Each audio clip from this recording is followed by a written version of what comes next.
रामलीला मैदान की भीड़ देखकर डरे मोदी। इंडिया गठबंधन की रैली के बाद पीएम मोदी ने क्या कह दिया।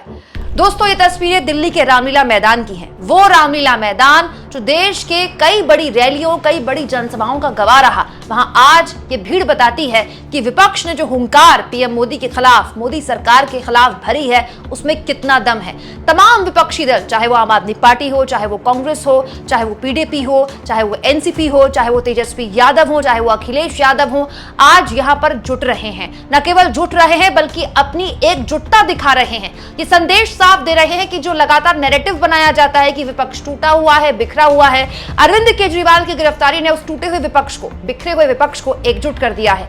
इतना कि पीएम मोदी को अपनी रैली का प्रचार करना पड़ रहा है। जी हां दोस्तों, ऐसा बहुत कम आपने देखा होगा कि प्रधानमंत्री अपनी चुनावी रैली का बाकायदा अपने सोशल मीडिया के जरिए प्रचार कर रहे हैं, लेकिन पीएम मोदी ने जब ऐसा किया तो उन्हें लोगों ने आईना दिखा दिया। दोस्तों, लोगों ने कैसे पीएम मोदी को खरी खोटी सुनाई, ये मैं आगे आपको बताऊंगी, लेकिन पीएम को कैसे अपनी रैली का प्रचार करना पड़ गया, ये देखिए। प्रधानमंत्री मोदी की आज 3 बजे मेरठ में रैली है और इस रैली में दोस्तों आरएलडी के साथ एक तरह से औपचारिक ऐलान, औपचारिक गठबंधन जब से हुआ है बीजेपी का, तो ये पहली रैली है और जयंत चौधरी इस रैली में पीएम मोदी के साथ मंच साझा करने वाले हैं। और पीएम मोदी ने इस रैली का प्रचार करते हुए लिखा, बीते 10 वर्षों में हमारी सरकार ने अपने कामकाज से देश भर में मेरे परिवारजनों की आकांक्षाओं को नई उड़ान दी है। इसे और गति प्रदान करने के लिए देशवासियों ने लोकसभा चुनाव में एक बार फिर से भाजपा एनडीए के साथ जाने का मन बना लिया है। उत्तर प्रदेश के मेरठ में आज दोपहर बाद 3:30 बजे जनता जनार्दन से आशीर्वाद प्राप्त करने का सौभाग्य मिलेगा। दोस्तों, कुछ इस तरह से पीएम मोदी ने अपनी रैली का प्रचार किया अपने सोशल मीडिया के माध्यम से। लेकिन पीएम मोदी के ऐसे प्रचार के नीचे ऐसे ऐसे कमेंट्स थे कि पीएम अगर पढ़ेंगे, क्योंकि पीएम पढ़ सकते हैं क्योंकि सोशल मीडिया में पीएम मोदी काफी एक्टिव रहते हैं, तो उन्हें लोगों की ये बात सुनकर शायद अच्छा नहीं लगेगा। जैसे संजय कुमार ने लिखा, श्रीमान हर साल 2 करोड़ का रोजगार देने का वादा किया, 100 स्मार्ट सिटी बनाने का वादा किया, बुलेट ट्रेन लाने का वादा किया, गंगा साफ करने का वादा किया, यूपी चुनाव में होली दिवाली पर गैस सिलेंडर मुफ्त देने का वादा किया, राजस्थान चुनाव में 450 रुपए में गैस सिलेंडर देने का वादा, लेकिन इनमें से एक भी वादा पूरा नहीं किया। वहीं गितेश गांधी ने तो कांग्रेस ने इलेक्टोरल बॉन्ड को लेकर चंदे के धंधे के नाम का एक वीडियो पीएम मोदी का मजाक उड़ाते हुए, पीएम मोदी पर कटाक्ष करते हुए एनिमेशन वीडियो बनाया है।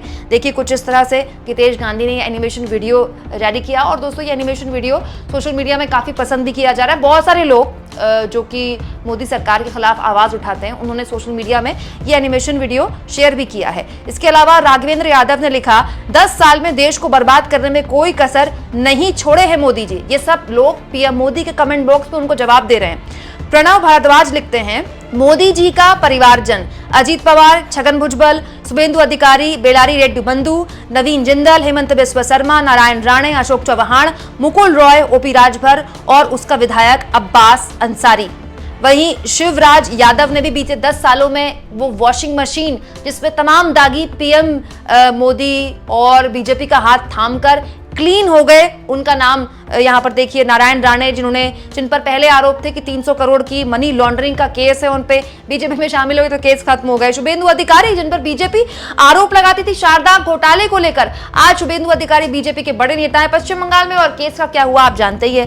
हेमंत बिस्वा शर्मा, जिन पर एक वक्त में जब वो कांग्रेस में थे तो भर भर कर बीजेपी आरोप लगाती थी, शारदा चिटफंड के मामले के आरोप उन पर लगाए जाते थे, वो भी न केवल बीजेपी में शामिल हुए बल्कि सुनने में तो ये भी आया कि आजकल आला कमान के हॉट फेवरेट हैं। इतने हॉट फेवरेट है कि महाराष्ट्र में अगर उद्धव ठाकरे की सरकार गिरानी होती है तो तमाम जितने भी बागी विधायक हैं वो सीधे असम में भेजे जाते हैं। इसके अलावा बीएस येदियुरप्पा हाउसिंग प्रोजेक्ट में भ्रष्टाचार के आरोपी बीजेपी के इतने बड़े नेता हैं कर्नाटक में। इसके अलावा दोस्तों बहुत से लोगों ने कमेंट करते हुए पीएम मोदी को जवाब दिया। जैसे जगदीश झा लिखते हैं, बीते 10 वर्षों से आपकी सरकार ने देश को तबाह बर्बाद करने में कोई कोर कसर नहीं छोड़ रखी है।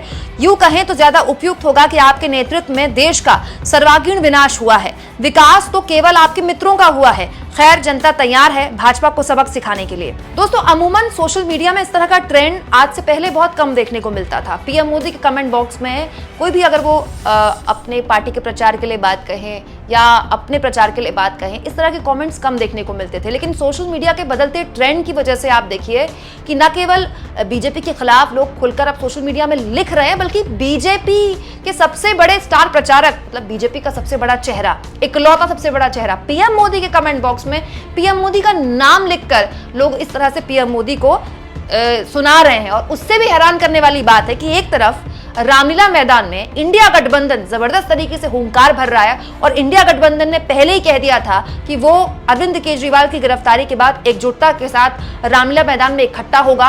और ठीक उसी दिन पीएम मोदी मेरठ में इस रैली को संबोधित कर रहे हैं। हालांकि दोनों ही कार्यक्रम पहले से जाहिर तौर पर प्रस्तावित होंगे, लेकिन ये टक्कर बड़ी जबरदस्त है। सवाल है कि इंडिया गठबंधन का ये महाजुटाव क्या पीएम मोदी को नर्वस कर रहा है, क्या बीजेपी को नर्वस कर रहा है? क्योंकि ये बात बिल्कुल सही है दोस्तों कि खास तौर पर अरविंद केजरीवाल की गिरफ्तारी के बाद जो नैरेटिव बीजेपी बनाना चाहती थी कि जितने विपक्ष के लोग हैं सारे भ्रष्टाचारी हैं, जितने भी विपक्ष के लोग हैं सब घोटालेबाज हैं, वो नैरेटिव बनाने में बीजेपी नाकामयाब रही है। क्योंकि अरविंद केजरीवाल की गिरफ्तारी के बाद दिल्ली की जनता जबरदस्त तरीके से गुस्से में है। ऐसे बहुत सारे पब्लिक ओपिनियंस आपने देखे होंगे, बहुत सारे यूट्यूब चैनल्स में ऐसे पब्लिक ओपिनियंस देखे होंगे। जमीन पर अरविंद केजरीवाल की गिरफ्तारी के बाद जो भी आंदोलन आम आदमी पार्टी ने किए, उनका भी जबरदस्त तरीके से प्रभाव देखने को मिला है जमीन पर। और अगर आपको उस प्रभाव की तस्वीर देखनी है तो आप दिल्ली के रामलीला मैदान की तस्वीर देख लीजिए। ये आज की तस्वीर है, थोड़ी देर पहले की तस्वीर है, जहां पर पूरा का पूरा रामलीला मैदान भरा हुआ है खचाखच। और इस रामलीला मैदान में बिहार से लेकर यूपी से लेकर दिल्ली से लेकर कांग्रेस पार्टी जैसी बड़े राष्ट्रीय दल से लेकर तमाम दलों के नेता न केवल जुट रहे हैं, बल्कि एकजुटता से ये आह्वान कर रहे हैं कि अगर विपक्ष को टारगेट किया जाएगा, जितना विपक्ष को टारगेट किया जाएगा वो उतना ही एकजुट होगा। दोस्तों, बहुत संभव है कि आज मेरठ में प्रधानमंत्री मोदी जब रैली करें तो रैली में वो बताएं कि देखिए मेरे खिलाफ पूरा का पूरा विपक्ष एकजुट हो गया है, जितने विपक्षी लोग हैं सारे भ्रष्टाचारी हैं, सारे घोटालेबाज हैं। लेकिन ये कहानी कहना, ये रैली में बोलना, ये बातें बहुत आसान होती हैं, लेकिन आप खुद सोचिए जिस तरह से हेमंत सोरेन को गिरफ्तार किया गया और उनकी गिरफ्तारी के बाद जिस तरह की टिप्पणी, अभद्र टिप्पणी उनको लेकर सुधीर चौधरी, जो किसकी जुबान बोलते हैं आप जानते हैं, वो बोली गई। उसके बाद उनकी गिरफ्तारी को लेकर देश भर में मांग उठी, फिर उन्होंने माफी मांगी। एक खास तौर पर एक सिंपैथी वोट हेमंत सोरेन हो चाहे अरविंद केजरीवाल हो, उनको लेकर खड़ा हुआ है। हेमंत सोरेन की पत्नी का सार्वजनिक तौर पर आंसू बहाना, रोना, सुनीता केजरीवाल का सार्वजनिक तौर पर आना और ये कहना कि उनके पति की तबीयत खराब है, उसके बावजूद भी ईडी उन्हें परेशान कर रही है। अरविंद केजरीवाल ने कोर्ट से खुद मोर्चा संभाल लिया था, उसके बाद उन्होंने कोर्ट में जज के सामने अपनी खुद पैरवी की। ये बहुत सी चीजें हैं जो बीजेपी के लिए, जो बीजेपी सोच रही थी कि तमाम विपक्षी नेताओं को ठीक चुनाव से पहले टारगेट में रखकर ये दिखाना, ये मैसेज देना कि देखिए सारे विपक्षी घोटालेबाज हैं, ये इतना आसान नहीं है, क्योंकि हमारे देश की जनता इतनी बेवकूफ नहीं है। दोस्तों, वैसे टाइमिंग भी बड़ी जबरदस्त है। आज एक तरफ पीएम मोदी हो सकता है कि मेरठ की रैली में चुनावी शंखनाद करें यूपी के जाट बेल्ट से, और ये भी कहें कि तमाम देखिए घोटालेबाज, जितने भी घोटालेबाज हैं सारे के सारे एकजुट हो गए मेरे खिलाफ। जबकि खुद पीएम मोदी भी जानते हैं कि जिन घोटालेबाजों को पानी पी पी कर पीएम मोदी गरियाते थे या पीएम मोदी उन्हें कोसते थे, वो सारे घोटालेबाज जब उनकी पार्टी में आए तो पीएम मोदी ने उनके साथ गुलदस्ते लेकर फोटो खिंचाई। पीएम मोदी ने पीएम मोदी की पार्टी ने या उन्होंने कोई आपत्ति जाहिर नहीं की सरकार बनाने में, चाहे वो महाराष्ट्र हो चाहे वो दूसरे राज्यों के नेता हो। बड़ा सवाल ये है दोस्तों, जो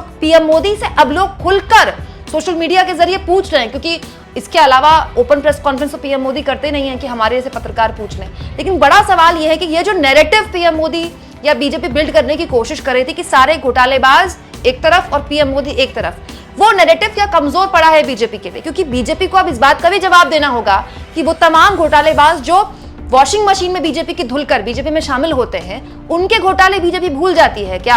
अशोक चौहान, जिन पर न केवल आदर्श घोटाले का आरोप था बल्कि बीजेपी ने अंडरग्राउंड से कनेक्शन होने के भी आरोप लगाए थे, वो अशोक चौहान बीजेपी में शामिल हो गए। तो बीजेपी इतने गंभीर आरोप अशोक चौहान के भूल गई।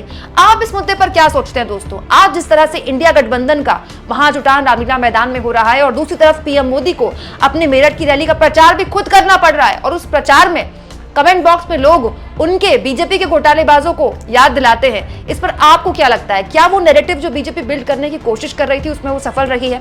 कमेंट बॉक्स में जरूर लिखें, और जितना हो सके दोस्तों चैनल को शेयर करें, सब्सक्राइब करें, और थैंक्स और ज्वाइन, ये दो ऑप्शन है जिसके जरिए आर्थिक तौर पर भी आप चैनल के हाथ मजबूत कर सकते हैं।